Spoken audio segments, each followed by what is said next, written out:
Thank you so much for joining us today, sir. It has been a pleasure. I have been listening to you from a very long time. आपसे बहुत कुछ geopolitics के बारे में जानकारी लेते रहते हैं, सीखते रहते हैं. आपको थैंक यू सर, यहाँ थैंक यू, बर्तन पॉडकास्ट पे इनवाइट करना और आपको होस्ट करना इज अ ऑनर.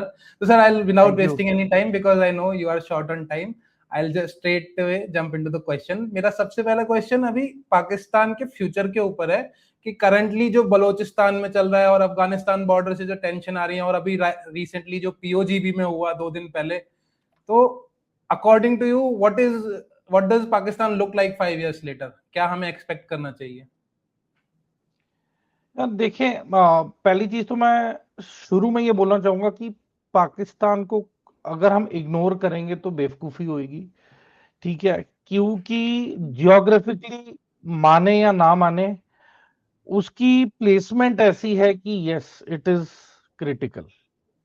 ठीक है, ऊपर से आप देखें कि शुरुआत करते हैं पाकिस्तान में. पहले बलूचिस्तान की एथनिक क्लिंजिंग, वहां पे जो मटेरियल्स का एक्सप्लॉयटेशन, रिसोर्सेज का एक्सप्लॉयटेशन, वहां के लोगों को नौकरियां नहीं मिली सीपेक प्रोजेक्ट के दौरान. अलग अलग गांवों को कट ऑफ कर दिया, वो हाईवे से कोई कनेक्टिविटी नहीं रखी इन्होंने. जो गांव दाएं बाएं रह गए उन्होंने बैरिकेडिंग लगा दी पूरे सीपेक हाईवे को, तो वो गांव वाले वैसे ही बिछड़ गए. कहते कि वो हाईवे का इस्तेमाल भी नहीं कर सकते. ठीक है, तो बहुत सारी चीजें थी जिसकी वजह से डिस्क्रिमिनेशन बहुत ज्यादा हुआ है बलूच पॉपुलेशन का.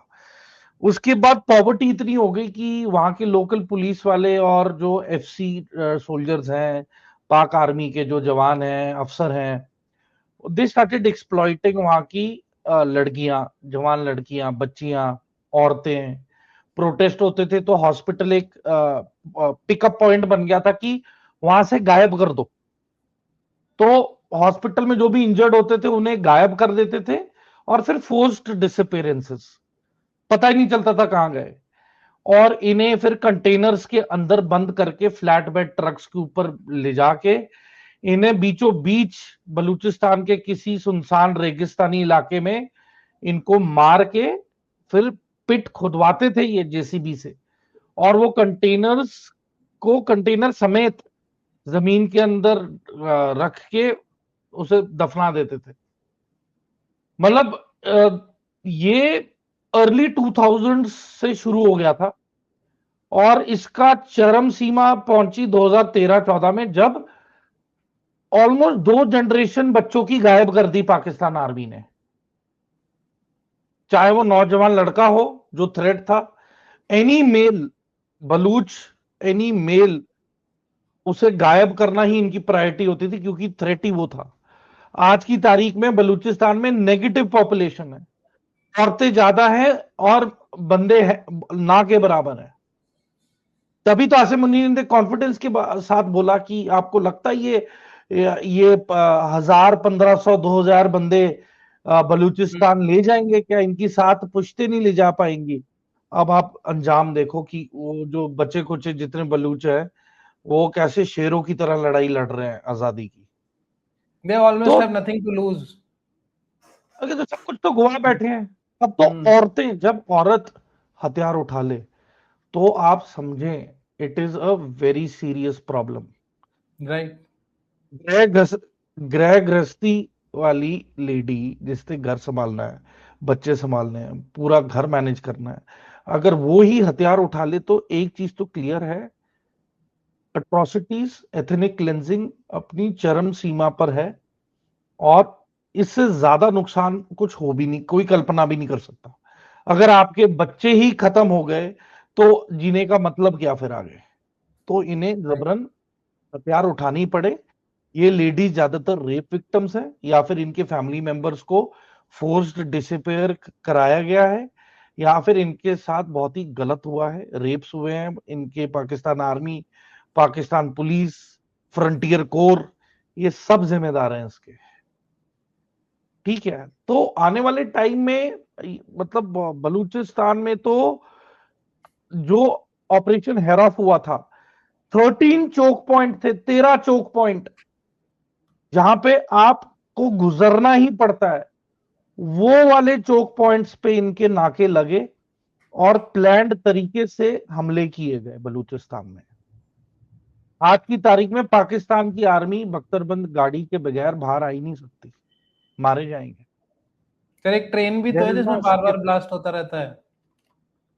There is no escape. मतलब आईईडी ब्लास्ट आप देखो कितने हो रहे हैं, एम्बुशेस कितने लग रहे हैं। आप बख्तरबंद गाड़ी में भी जाओ तब भी एम्बुश तो हो ही रहा है ना, गाड़ी के राइट। टायर जला दो, आईईडी से ब्लास्ट कर दो, है ना। फायरिंग तो चल ही रही है, मीडियम स्मॉल और हैवी कैलिबर वेपन्स जो है इनके वो तो यूज कर ही रहे हैं। ठीक है, तो ये सारी चीजें चल रही हैं, इकोनॉमिक इंस्टेबिलिटी है, ठीक है, स्ट्रेटेजिक ब्लंडर है ये पाकिस्तान का, जो जिस तरीके से इन्होंने बलूचिस्तान को हैंडल किया है। ठीक है, जो नरेटिव का कंट्रोल इनके हाथ से बाहर जा चुका है। ठीक है, पॉलिटिकल इंस्टेबिलिटी बहुत ज्यादा है, यूनिटी बिल्कुल भी नहीं है। तो आज की तारीख में पाकिस्तान मल्टीपल प्रेशर फेस कर रहा है, मल्टीपल फ्रंट्स। ठीक है, ऊपर से चाइना भी प्रेशर डाल रहा है क्योंकि सीपेक का प्रोजेक्ट ही फेल हो गया, वो लिटरली स्टॉल हो गया। ठीक है, और जिस तरीके से ये चीजें चल रही हैं, बहुत ही पाकिस्तान के लिए बहुत ही संकट वाला टाइम है। दे कैन नॉट एस्केप, वो इससे बाहर नहीं आ सकते हैं। ठीक है, तो मैं तो इतना ही बोलूंगा। अब बलूचिस्तान से हम चलते हैं ये गिलगित बाल्टिस्तान, हम देखें। ठीक ठीक है, वो जॉइंट अवामी एक्शन कमेटी, उसको इन्होंने आतंकी गुट डिक्लेयर कर दिया है। और ये जो मी-17 हेलीकॉप्टर परसों क्रैश हुआ है, उसमें एसएसजी और रेंजर के ऑफिसर और जवान क्यों थे? ये अकेली टुकड़ी 20 लोगों की क्यों इंसर्ट की जा रही थी मुजफ्फराबाद में? ये जा रहे थे जॉइंट अवामी एक्शन कमेटी के टॉप लीडरशिप को गायब करने के लिए, ओके। उनका एम्बुश करने के लिए इनको नियुक्त किया गया था। और मैं एक और चीज बता दूं, मिलिट्री इंटेलिजेंस जो आसिफ मुनीर को प्रोटेक्ट कर रही है, और आईएसआई जो स्टेट को प्रोटेक्ट कर रही है, और आईएसआई की इंटरेस्ट है पीओजेके में, उसने कुछ ना कुछ गड़बड़ की है ताकि ये हेलीकॉप्टर अपने मुकाम पे ना पहुंच सके। इनके इंटरनल डिफरेंसेस इतने हो गए हैं।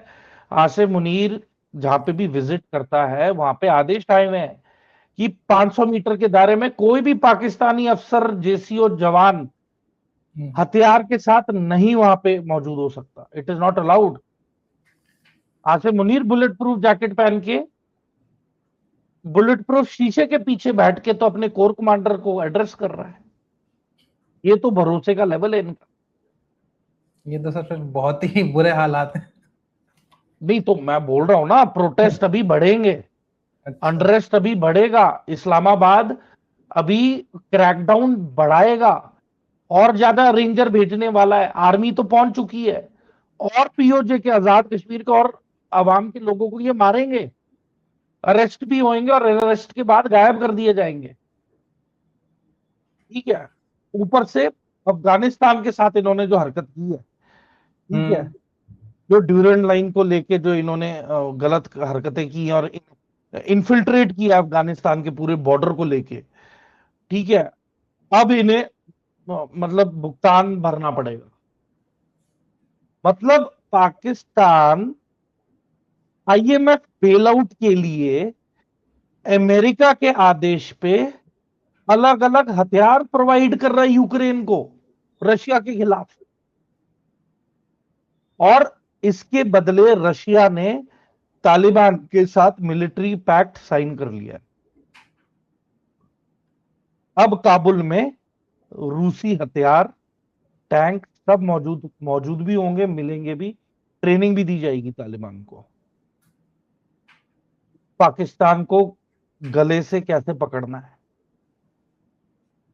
तो पाकिस्तान अब कंट्रोल लूज कर रहा है बहुत ही भयानक तरीके से।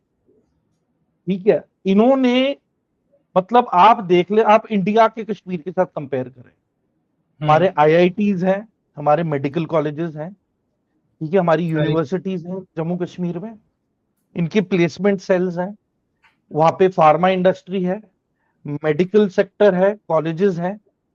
ठीक है, इंडस्ट्रियल एरिया है जम्मू कश्मीर में, मतलब इतनी सारी अपॉर्चुनिटीज हैं, जॉब अवेलेबिलिटी है, और बच्चे नेशनल इंस्टीट्यूट ऑफ डिजाइन है ना, और बैचलर्स ऑफ इंजीनियरिंग है ना, और बीटेक, बैचलर्स ऑफ टेक्नोलॉजी, मतलब आप नाम लीजिए एंड वहां पे वो प्रोग्राम्स अवेलेबल हैं। वहां पे बिजली मुहैया कराई जा रही है 24/7, कुकिंग गैस अवेलेबल है 24/7, वहां पे फ्यूल अवेलेबल है 24/7 कश्मीर में, वहां पे कनेक्टिविटी टनल्स बना लिए गए हैं 24/7 कनेक्टिविटी मेंटेन करने के लिए। ठीक है, इन्फ्लेशन कंट्रोल्ड है इंडिया में, अभी 400 रुपए पर लीटर तेल वाली नौबत आई नहीं है इंडिया में, जो कि पाकिस्तान अभी फेस कर रहा है। राइट। ठीक है? और जिस तरीके से मिलिट्री रिक्रूटमेंट हो रही है, नौजवान जम्मू कश्मीर के आ रहे हैं, इंडियन आर्मी को भी ज्वाइन कर रहे हैं। ठीक है, तो जिस तरीके से ये कर रहे हैं, फार्मिंग सेक्टर देख लें, केसर को कमर्शियलाइज कर दिया है, इनके फ्रूट्स को कमर्शियलाइज कर दिया है। अब तो ट्रेन भी कनेक्टिविटी हो गई है श्रीनगर, एयरपोर्ट तो थे पर बाई एयर आना सबके लिए बहुत महंगा होता है। ठीक है, तो अब कनेक्टिविटी के लिए वंदे भारत चल पड़ी है, श्रीनगर तक ट्रेन जा रही हैं, कार्गो ट्रेन जा रही हैं। जहां एक ट्रक लेता था 15 दिन, अब 48 घंटे में ट्रेन पूरा रॉ मटेरियल और सामान लेके पहुंच जाती है श्रीनगर। कनेक्टिविटी देखें, अब फैसिलिटीज देखें। ठीक है, तो और फिर टेक्सटाइल इंडस्ट्री देख ले जम्मू कश्मीर की, हमारे पश्मीना शॉल और अलग अलग केरला टाइप की तक, जो कारीगरी है वो कितनी मशहूर है। सो केरला तो तक भी जाओ तो बिक रही होती हैं, मतलब पूरे इंडिया में बिक रही हैं, that is in her itself जगह अ जितने स्टेटमेंट। भी हमारे कश्मीरी बच्चे हैं, उन्होंने अलग अलग गोवा जैसी जगहों पे अपने शॉप्स इस्टेब्लिश कर ली हैं, वहां पे वो इतनी अच्छी क्वालिटी के पश्मीना शॉल्स बेच रहे हैं, आर्ट एंड क्राफ्ट की चीजें बेच रहे हैं। ठीक है, इनका फूड देख ले, होटल्स खोले हुए हैं इतने सारे, जिसमें कश्मीरी वाजवा और अलग अलग टाइप की डिशेस अवेलेबल हैं, क्विजीन्स अवेलेबल है। दिल्ली में देख लें कितने सारे हैं। तो हिंदुस्तान ने किसी को दबाया नहीं, किसी को रोका नहीं, आज तक सब तरक्की कर रहे हैं, सबके पास घर, गाड़ी, मकान, AC, fridge, washing machine, oven, microwave, सब कुछ है। अब तो सोलर सोलर इलेक्ट्रिसिटी भी मुहैया करवाई जा रही है सब्सिडी पे। तो आप स्टैंडर्ड देखें, स्टैंडर्ड ऑफ लिविंग देखें, 4-4 लेन के हमारे एक्सप्रेसवेज हैं। ठीक है, जम्मू कश्मीर से आते जाते टनल्स हैं जो 24 घंटे है ना, 365 दिन अवेलेबिलिटी है कि आपका ट्रेड भी चलेगा, ट्रैफिक भी चलेगा, कोई रुकावट नहीं आने वाली है। तो आप देखें किस स्तर पे इन्वेस्टमेंट किया है हमारी सरकार ने। मैं अकेला बीजेपी को क्रेडिट नहीं दे रहा हूं, ये कांग्रेस के टाइम भी हुआ है, पर ज्यादा से ज्यादा डेवलपमेंट बीजेपी की वजह से हुआ है, क्योंकि बीजेपी का एक विजन है था J&K के लिए। और आप ये आजाद कश्मीर आप कंपेयर करेंगे, इसमें पाकिस्तान भी कनेक्ट होता है, चाइना भी कनेक्ट होता है, सेंट्रल एशिया कनेक्ट हो रहा है, कश्मीर भी इसमें कनेक्ट हो रहा है। तो जो सीपेक है उसकी लाइफलाइन ही आजाद कश्मीर है। राइट। अब वहां के लोगों को आपने ना नौकरी दी, ना अपॉर्चुनिटी दी, ना पढ़ाई दी। अगर मेडिकल के लिए भी कहीं जाना है हॉस्पिटल, उन्हें चेक पॉइंट्स पार कर करके जाना पड़ता है इस्लामाबाद। इतनी डिस्क्रिमिनेशन है, फ्रीडम ऑफ मूवमेंट भी इन्हें रोक के टोक के फिर भेजा जाता है, भरोसा है ही नहीं। तो जिस तरीके से जो ये हालात है, गिलगित बाल्टिस्तान देखिए, Gilgit Baltistan 72,000 square kilometre cover करता है, इसमें काराकोरम हाईवे भी जाता है, सीपेक के हाईवे भी इसे क्रॉस कर रहे हैं। ठीक है, ये कनेक्ट करता है चाइना के जिंगजियांग प्रोविंस को। काफी पाकिस्तानी लेबर ने चाइनीज लड़कियों के साथ शादी भी रचाई है, उनके अब कनेक्शंस भी हो गए हैं जिंगजियांग में। ठीक है, ऊपर से चाइना की जो रिवर सिस्टम्स हैं, मतलब हमारी तो इंडस वाटर ट्रीटी इन अबेयंस है ना, राइट। पर गिलगिट बाल्टिस्तान में जितना भी पानी आ रहा है चाइना से, वो बहुत बड़ी तादाद में एंटर कर रहा है गिलगिट बाल्टिस्तान से पाकिस्तान के अंदर। तो अगर पाकिस्तान बोले हमारे पास पानी नहीं है, ये बहुत ही बड़ा झूठा नरेटिव है। एक लड़ाई का बहाना ढूंढ रहे हैं, जो कि ये बिल्कुल गलत नैरेटिव प्रोजेक्ट किया जा रहा है, ठीक है। बल्कि पीओजेके की आवाम है वो डिसइनफ्रेंचाइज्ड है, उन्हीं का सामान, उन्हीं की जगह, उन्हीं का रॉ मटेरियल, उन्हीं के रेयर अर्थ मेटल्स, उन्हीं के जेमस्टोन्स, और उन्हीं को ही नौकरी नहीं मिल रही, उन्हीं को एक्सेस नहीं मिल रहा अपनी रिसोर्सेस को लेकर। तो अब वहां की पॉपुलेशन रिप्रेजेंटेशन चाहती है, वो चाहती है कि अब वो खुद वहां पे कंट्रोल ले। ऊपर से पाकिस्तान की मिलिट्री की मौजूदगी गैर कानूनी है आजाद कश्मीर में आज की हालत में। तो any presence of Pakistan military और their paramilitary forces in Pakistan occupied Jammu Kashmir is an illegal occupation। ऊपर से इंडियन कॉन्स्टिट्यूशन की पोजीशन बहुत क्लियर है, ठीक है, कि जो entire territory of the princely state of Jammu Kashmir including Gilgit Baltistan and PoJK is legally a part of India. Right. किसी को शक नहीं होना चाहिए इस बात को लेकर।